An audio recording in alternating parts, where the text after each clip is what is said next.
Jemaat Tuhan, Salam. Salam.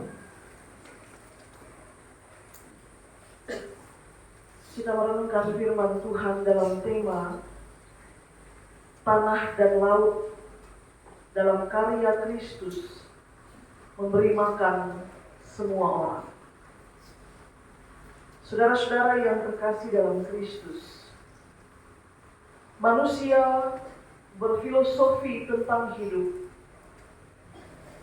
dari tanah. Mereka memetik banyak sekali pelajaran hidup dari tanah. Tetapi tanah itu pada dirinya sendiri menyimpan kehidupan dan juga kekayaan. Demikian juga manusia berfilosofi tentang hidup dari laut. Mereka memetik banyak sekali pelajaran hidup dari laut. Tetapi laut itu pada dirinya sendiri menyimpan kehidupan dan juga kekayaan. Maka pertanyaannya untuk kita sekalian, untuk apa dan untuk siapa kehidupan yang tersimpan dalam tanah itu dan juga yang tersimpan dalam lautan itu? Adakah tanah itu dia menyimpan kekayaannya untuk dirinya sendiri, dan adakah laut juga menyimpan kekayaannya hanya untuk dirinya sendiri? Saudara, ketika manusia belajar tentang kehidupan dari tanah, atau ketika dia berfilosofi tentang hidup dari laut, maka manusia sesungguhnya sedang belajar tentang apa arti berbagi. Dari tanah, dari laut, manusia sedang belajar tentang arti berbagi. Kenapa demikian? Karena ternyata tanah yang kaya itu dan lautan yang kaya itu tidak pernah menyimpan kekayaannya hanya untuk dirinya sendiri. Tanah berbagi kekayaannya, dan laut pun demikian. Dan saya punya contoh yang sederhana. Saat satu butir biji jagung terjatuh ke bumi, lalu kemudian dalam perkenanan Tuhan dia bertumbuh sampai menghasilkan buah. Saudara hitung berapa banyak biji jagung yang diberikan oleh tanah hanya bermula dari satu butir yang jatuh.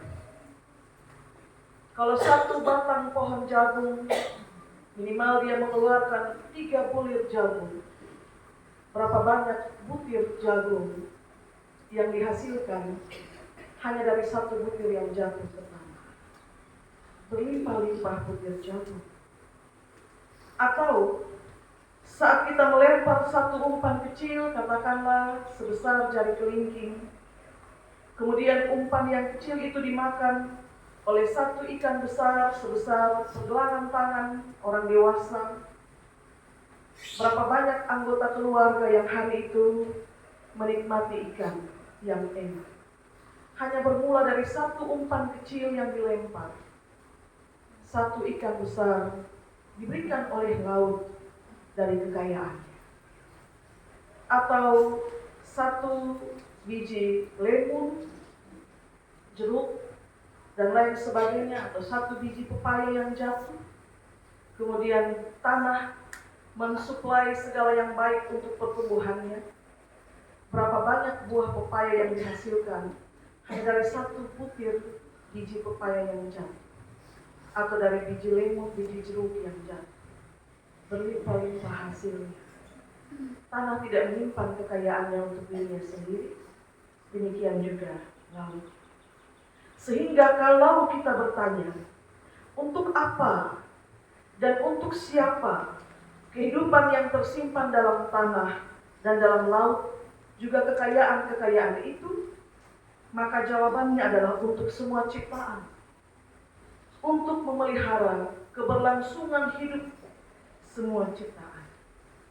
Demikianlah Kristus yang kaya akan kemurahan, dia juga tidak menyimpan kemurahan itu hanya untuk dirinya sendiri. Kita lihat itu berdasarkan konteks bacaan kita. Saat hatinya tergerak oleh belas kasihan, melihat orang banyak yang dia sebut sebagai domba yang tidak punya gembala, apa yang dia lakukan? Selesai dia mengajar tentang firman Allah, dan saat itu hari mulai malam, dan semua orang belum makan. Yang Yesus lakukan bukan menyuruh orang-orang itu pergi dan mencari kebutuhan makan minum untuk mereka. Tetapi yang dia lakukan adalah dia menyuruh orang-orang itu tetap ada di situ, dan dia berbagi kemurahannya atas mereka. Saat tanah mengeluarkan ratusan biji jagung dari satu biji jagung yang jatuh, atau saat laut memberikan satu ikan besar hanya dari satu umpan kecil yang kita buang, maka Kristus memperlihatkan kemurahannya hanya dari 5 roti dan 2 ikan yang diberkati, memberi makan 5.000 orang, bahkan terkumpul lebihnya sebanyak 12 bakul. Roti itu melambangkan tanah, karena gandum bertumbuh, dan dari gandum diolah menjadi tepung, dan dari tepung orang membuat roti. Ikan melambangkan laut yang diberkati Tuhan untuk memelihara kehidupan. Sehingga, saudara-saudari yang terkasih, kalau selesai makan minum, terkumpul lebihnya sebanyak 12 bakul, bukankah itu artinya tidak ada satu orang pun hari itu yang tidak makan sampai kenyang? Semua orang makan sampai kenyang tanpa takut kekurangan ataupun kehabisan. Sebab kalau ada orang yang masih lapar, masakan masih terkumpul lebih. Bapak, mama, saudara-saudari, itu artinya setiap orang mengambil sesuai dengan kebutuhannya. Makan dan minum, ambil roti, ambil ikan, dia nikmati sesuai dengan kebutuhannya. Tidak dalam konteks berlebih-lebihan atau diambil separuh. Maka saya bayangkan Bapak Mama, kalau ada yang lain yang merasa tidak puas, tidak cukup, kemungkinan tidak akan mungkin terkumpul 12 bakul.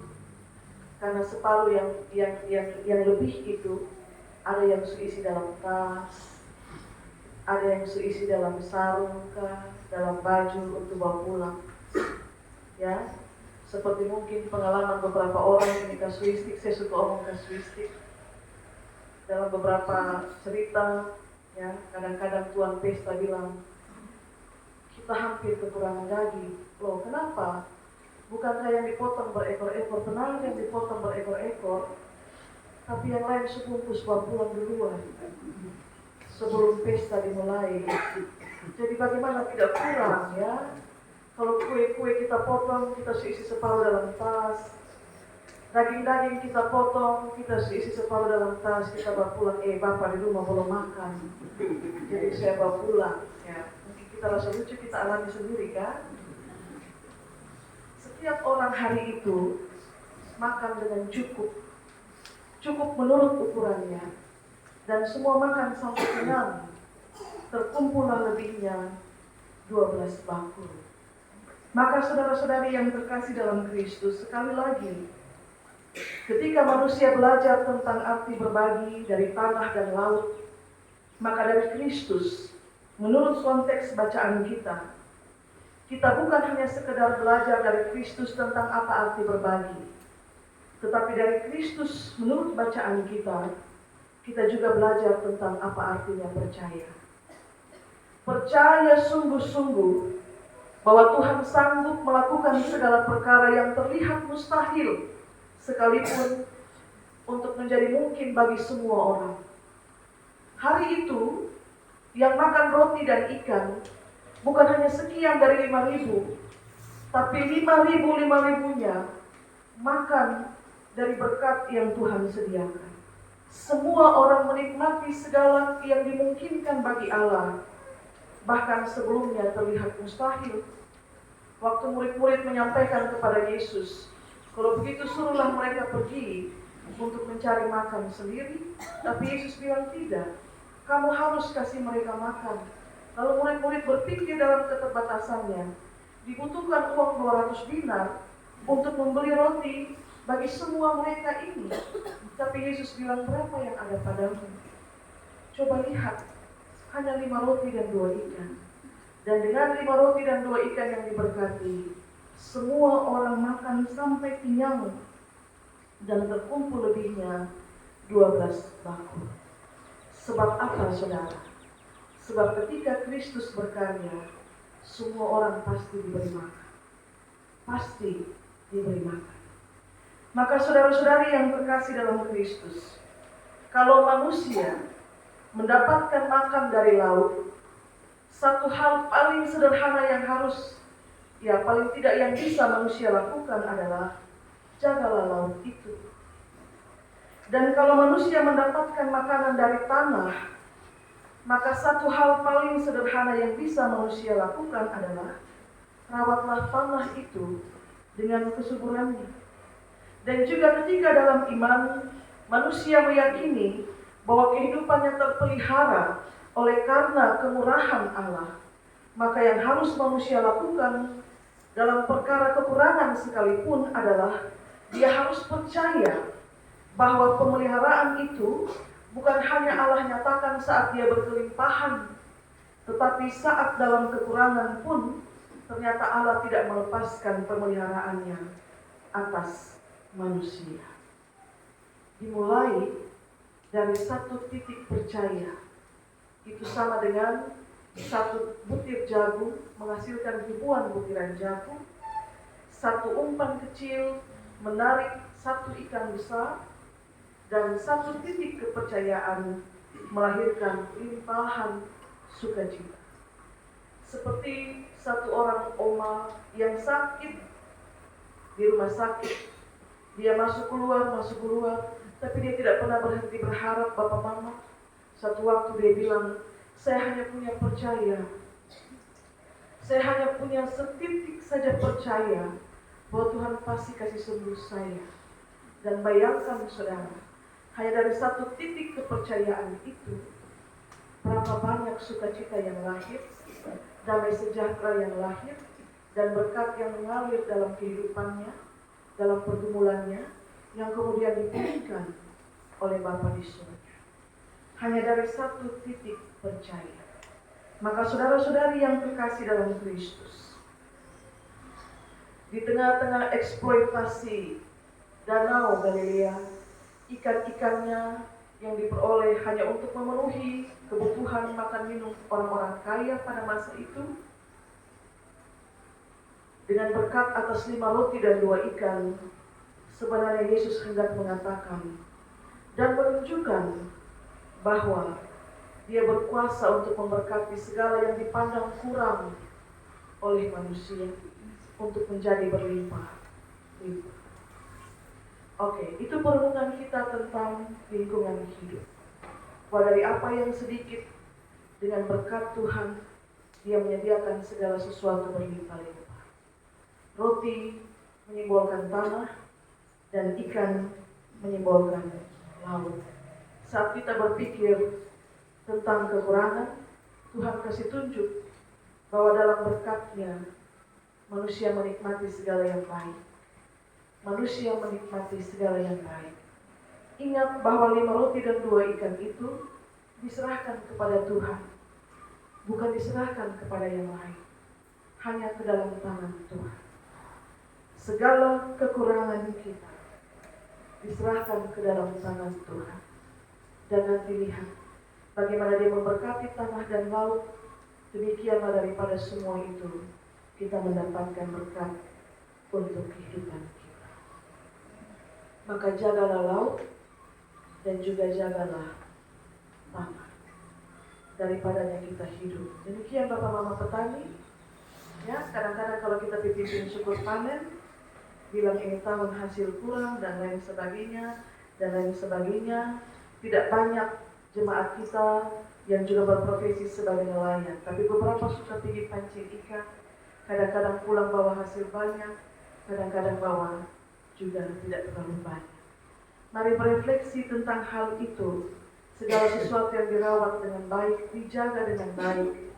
Tanah tidak pernah simpan kekayaannya untuk dirinya sendiri. Laut juga tidak pernah simpan kekayaannya untuk dirinya sendiri. Semua disediakan Tuhan supaya semua orang dapat menikmati makan. Tuhan berkati kita dengan firman. Amin.